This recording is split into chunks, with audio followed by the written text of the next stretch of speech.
Hey y'all, welcome back to Math Rescue. In this video, we're diving into how to graph quadratic inequalities. This skill pulls together so many algebra and graphing ideas you've already learned. Parabolas, intercepts, shading, and inequality symbols all come together here. It's one of those topics that looks tricky at first, but once you know what to look out for, it all makes sense. Let's talk about it.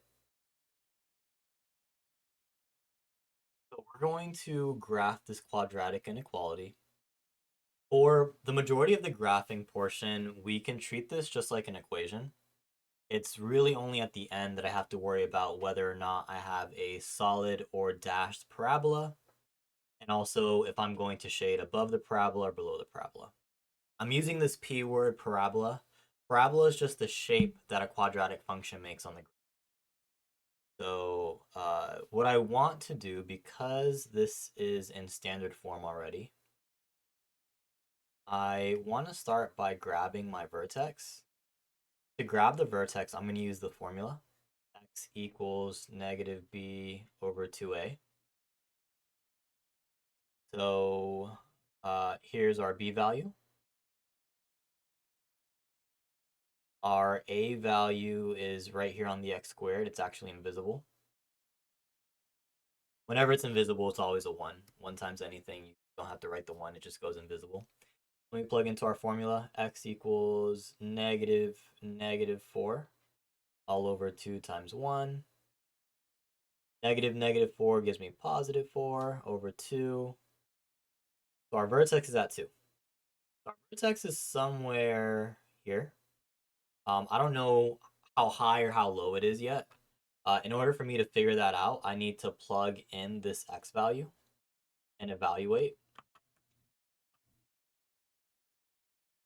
So let me real quick find f of 2.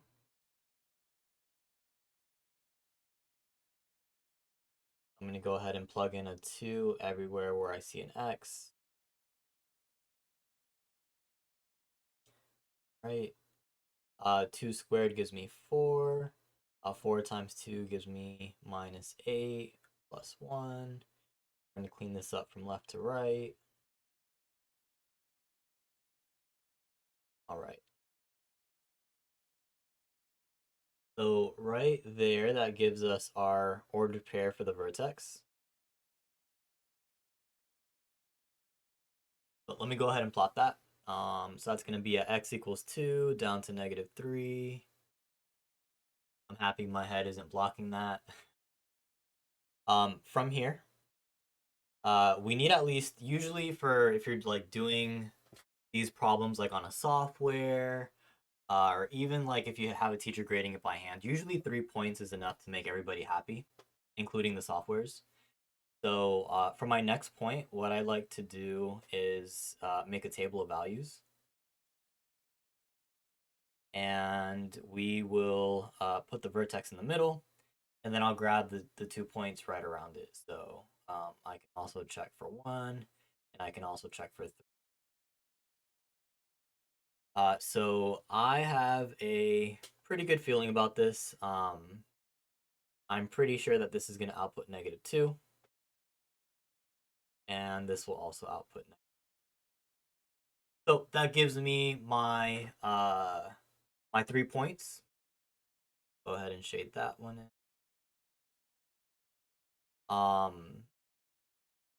If you're wondering how to get these two ordered pairs here, uh, you would just evaluate it like we did over here in the corner. You would just plug in those x values to see what the corresponding output is.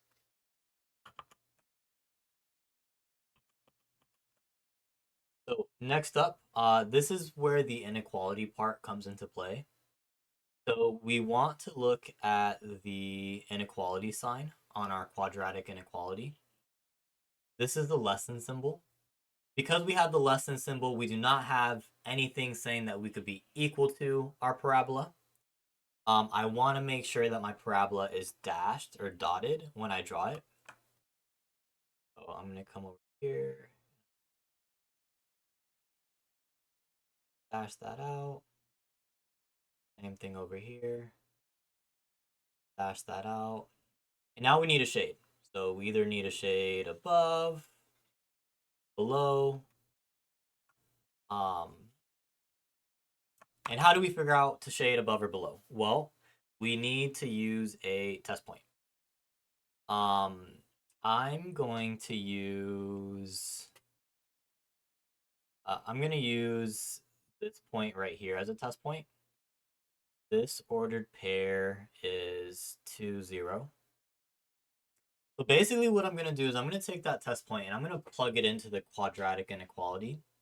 If it gives me a true statement at the end, that means I shade on the top where the test point is.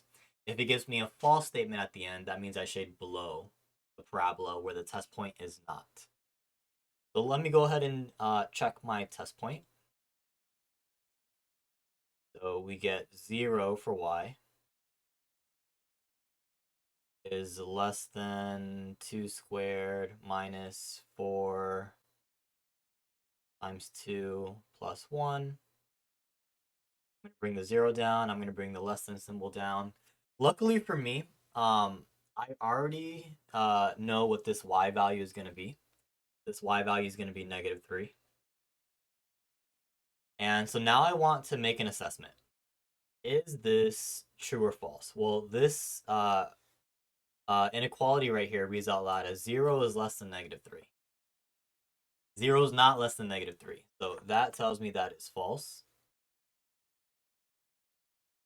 And so for my shading, I'm going to shade away from that test point. I'm going to shade everything below my parabola.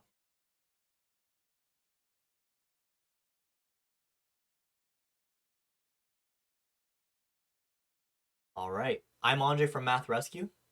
See you in the next one.